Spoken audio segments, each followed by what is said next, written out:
안녕하십니까. 대한수의사회 정책 1팀 김홍석 수의사입니다. 매년 7월 6일은 세계 인수 공통감염병의 날입니다. 인수 공통감염병은 인수, 즉 사람과 동물 사이에서 자연적으로 전파될 수 있는 질병으로 코로나19와 조류 인플루엔자, 광견병, SFTS 등 우리 사회와 밀접한 관련이 있는 질병들을 포함하고 있습니다. 오늘은 세계 인수 공통감염병의 날을 맞아 사람과 동물의 건강이 어떻게 연결되어 있는지, 그리고 우리가 왜 인수 공통감염병에 관심을 가져야 하는지 함께 이야기 나눠보는 시간을 가져보고자 하는데요. 관련해서 서울대학교 수의과대학에서 인플루엔자 및 코로나 바이러스와 같은 인수 공통감염병 연구를 이어오고 계신 송대섭 교수님을 모셨습니다. 교수님 안녕하십니까? 네, 안녕하십니까. 서울대학교 수의과대학의 송대섭입니다. 이렇게 세계 인수공통감염병의 날을 맞아서 국민 여러분들과 인수공통감염병에 대한 이야기를 나눌 수 있게 돼서 뜻깊게 생각합니다. 교수님, 사실 교수님께서는 인수공통감염병과 바이러스 연구 분야에서 워낙 잘 알려주신 분인데요. 시청자분들께서는 교수님께서 어떤 연구를 하고 계신지 좀 생소하실 것 같습니다. 그리고 수의사라고 하면 대부분 동물병원에서 동물을 진료하는 임상수의사를 떠올리곤 하는데요. 교수님께서는 어떻게 비임상 분야에서 학자의 길을 걸으시게 된 그런 계기와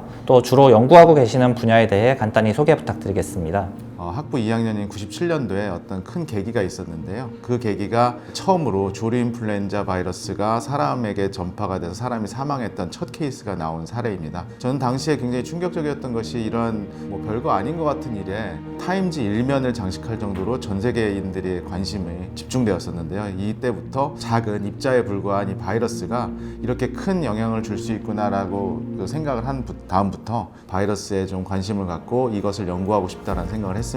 지금 30년 가까이 바이러스 연구를 하게 되었고요. 지금 저희 실험실에서는 인플루엔자나 코로나 바이러스와 같이 종과 종을 왔다 갔다 하는 이런 바이러스들에 대해서 많은 연구를 하고 있고요.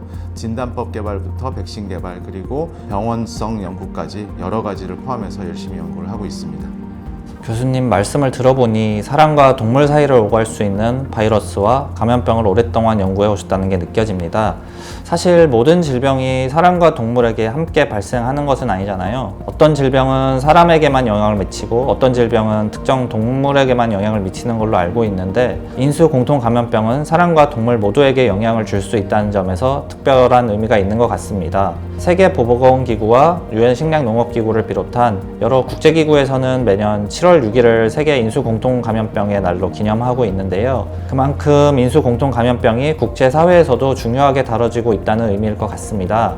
그럼 세계 인수공통감염병의 날은 어떤 의미를 가진 날인지, 그리고 우리가 왜 인수공통감염병에 주목해야 되는지 궁금합니다. 사실은 어떤 기구들이 모여서 이날로 딱 7월 6일을 인수공통감염병의 날로 지정하자 이렇게 된 건 아니라고 합니다. 이게 2000년대 한 초반부터 1885년 7월 6일 우리 광견병 백신을 처음으로 개발해서 접종에 성공했던 루이 파스테르가 백신 접종을 성공한 날을 기념으로 해서 인수공통감염병의 중요성과 의미를 다시 되새기자라고 하는 어떤 캠페인적인 성격에서부터 시작이 된 걸로 알고 있고요. 지금까지 매년 7월 6일을 세계 인수공통감염병의 날로 기념하고 의미를 되새기는 것으로 정해졌습니다.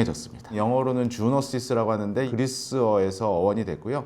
주가 동물을 뜻합니다. 우리 이제 동물원을 주라고 하잖아요. 그래서 이제 뒤에 있는 노시스, 이것이 질병을 뜻하는 것으로서 동물 유래의 질병 해서 주노시스라고 하는 것이고요. 모든 이런 감염병이 사람과 동물에게 함께 발생하는 것은 아니지만, 아까도 제가 굉장히 중요한 개념을 말씀드린 것 중에 하나가 일부 감염병들이 종과 종을 뛰어넘는 경계를 넘어서 전파될 수 있기 때문에 이제는 사람의 건강이 동물에게서부터 서로 연결되어 있다는 점에서 굉장히 중요한 의미를 갖고 있고요. 최근에 발생하고 있는 조류 인플루엔자라고 하든가 SFTS, 그리고 2020년에 굉장히 전 세계를 놀라게 했던 코로나19, 에볼라 이런 것들 다 인수공통 감염병입니다. 제가 좀 더 이해를 쉽게 하기 위해서 말씀을 드리자면, 저희가 9시 뉴스에서 볼 수 있는 감염병 중에 제 기억에는 구제역하고 아프리카 돼지열병 정도만 빼고는 전부 인수공통 감염병이었다는 것을 기억해 주시면 인수공통 감염병이 얼마나 중요한지 아마 의미를 와닿을 수 있을 것 같습니다. 바로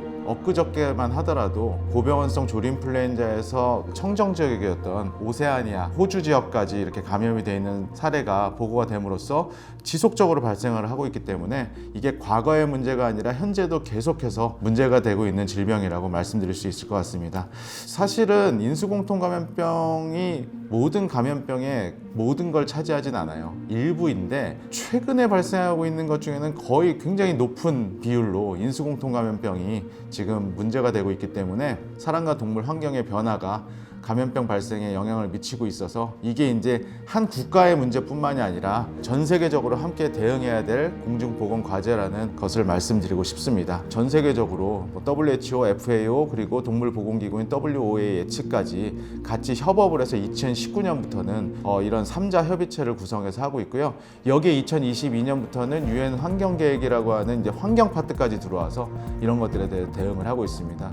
인수공통의 아주 대표적인 그런 병원체라고 할 수 있는 광견병 같은 경우는 제로 바이 30라고 해서 2030년까지는 전 세계 감염자 수를 아예 제로로 만들겠다라고 하는 것이 이 4자 협의체에서 좀 열심히 진행이 되고 있고요. 뿐만이 아니라 세피라고 하는 감염병 혁신 대응 연합이라고 하는 데서는 코로나19 이후에 이런 인수공통 감염병 대응을 위해서 아예 백신 개발을 100일 내에 끝내자라고 하는 아주 도전적인 프로젝트도 진행을 하고 있어서 아까도 계속해서 강조드리지만 이것은 어느 한 국가, 한 집단 이런 것에 대한 대응이 아니라 전 세계가 다 손을 맞잡고 대응해야 되는 과제로 앞으로 저희가 할 일이 굉장히 많을 것 같습니다.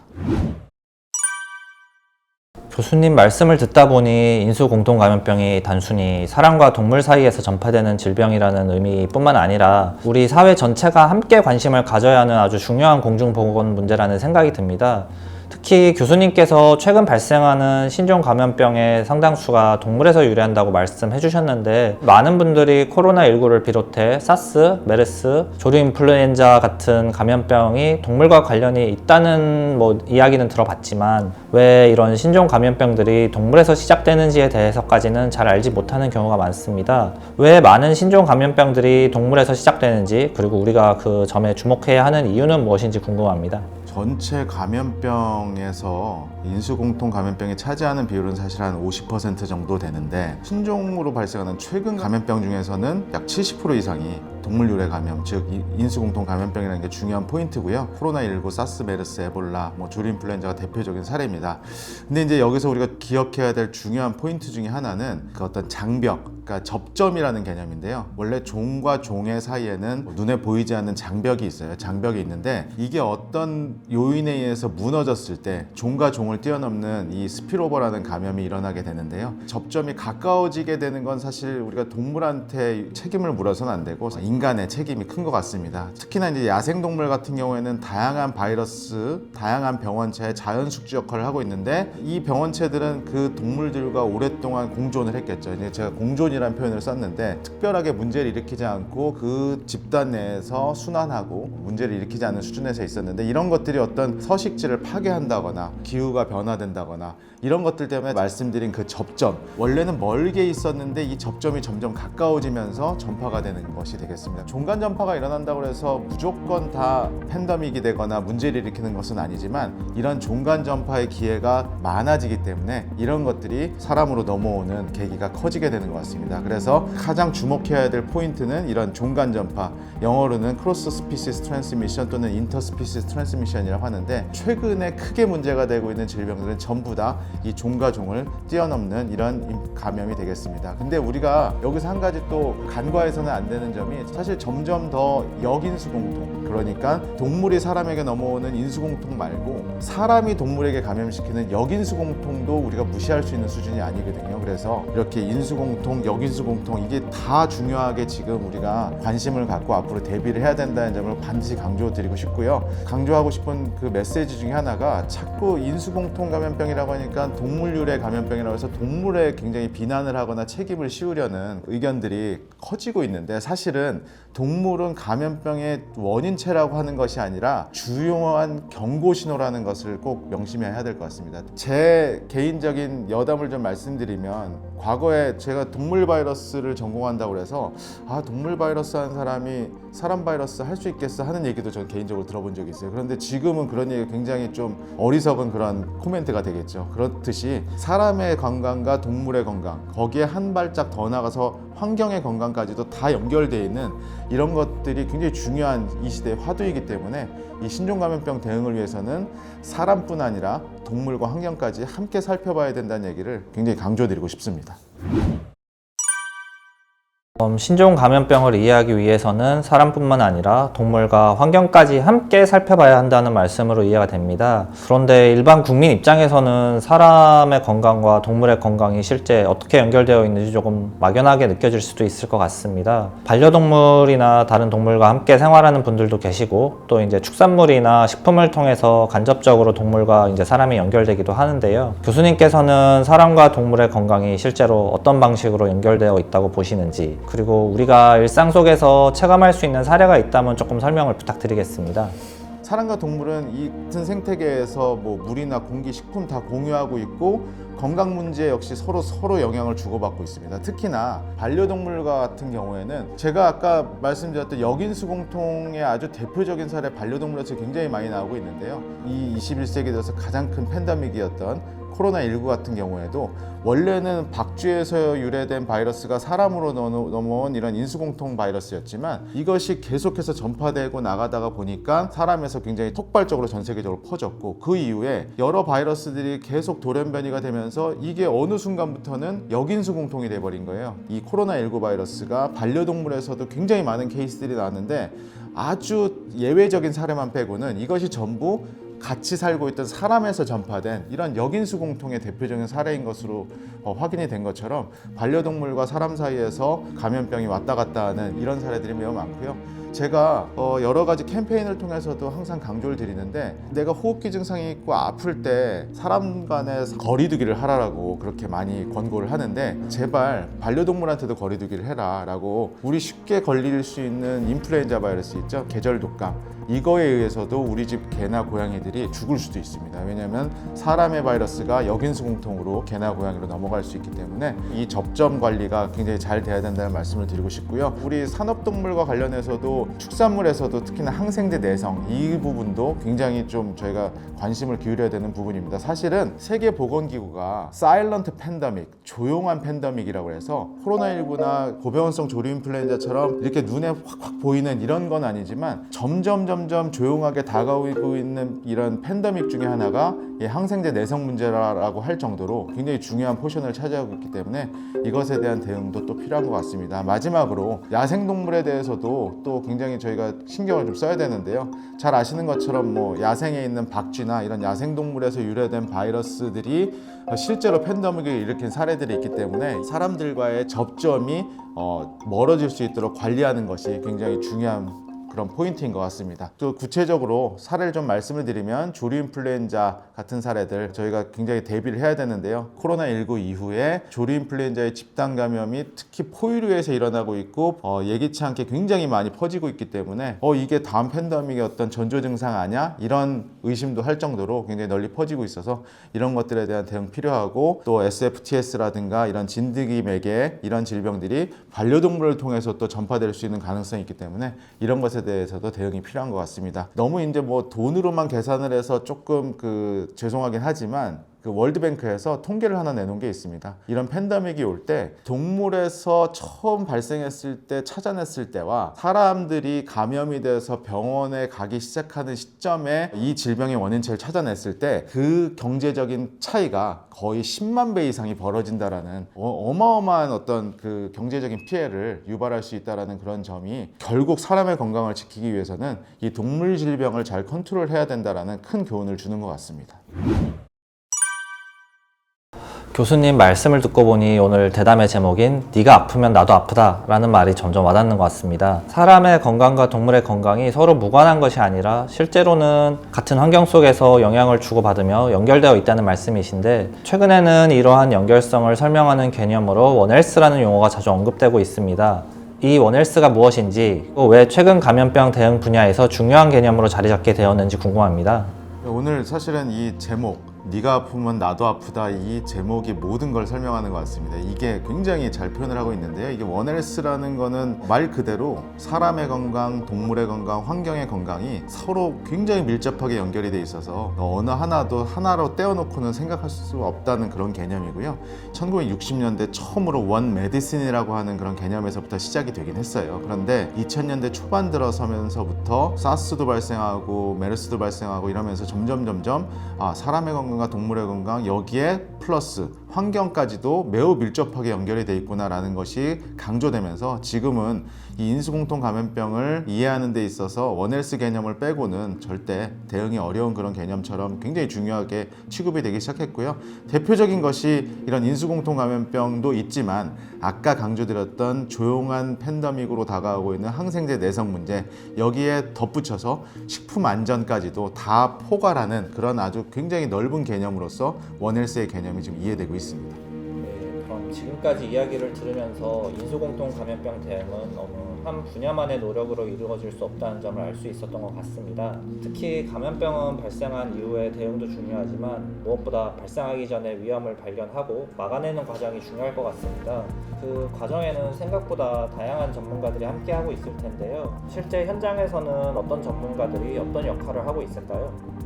사실은 원헬스 협력을 위해서는 어떤 특정 분야만으로는 해결이 불가능합니다. 사람과 동물과 환경이기 때문에 여기에 관련된 모든 분들의 아주 실질적이고 유기적인 협력이 굉장히 중요한데요. 뭐 의료, 의사, 수의 쪽은 수의사, 연구하는 분들, 그리고 환경부에 계시는 공무원들, 보건복지부에 계신 공무원들, 다음에 농림부 이런 것에 공무원들까지 다 굉장히 제가 이제 영어로는 홀리스틱이라는 표현을 하는데 모든 다학제, 모든 사람들이 다 모여서 실질적으로 협업을 해야 되는 그런 것들이 굉장히 중요한 것 같고요. 그런데 이제 모든 부분이 다 중요하다라고 하다 보니까 실제로 내가 어디를 어떤 역할을 해야 되는지 이게 명확하지가 않으니까 이게 또 소홀히 될 수 있어요. 그래서 지금은 질병 X, 디지즈 X라고 하는 것이 계속해서 위협이 되고 있는 이 시점에서는 이 원헬스가 단순히 어떤 선언적이고 어떤 외부에 보여지는 어떤 캐치프레이즈가 아니라 실질적인 협력이 중요한 시점인 것 같습니다. 그래서 동물에서 발견을 하면은 사람들이 병원을 갔을 때에 비해서 경제적인 피해가 어마어마하게 적다라고 말씀을 드렸듯이 감시와 조기 발견이 매우 중요한데 이런 것들은 일선에 있는 우리 수의사 선생님들이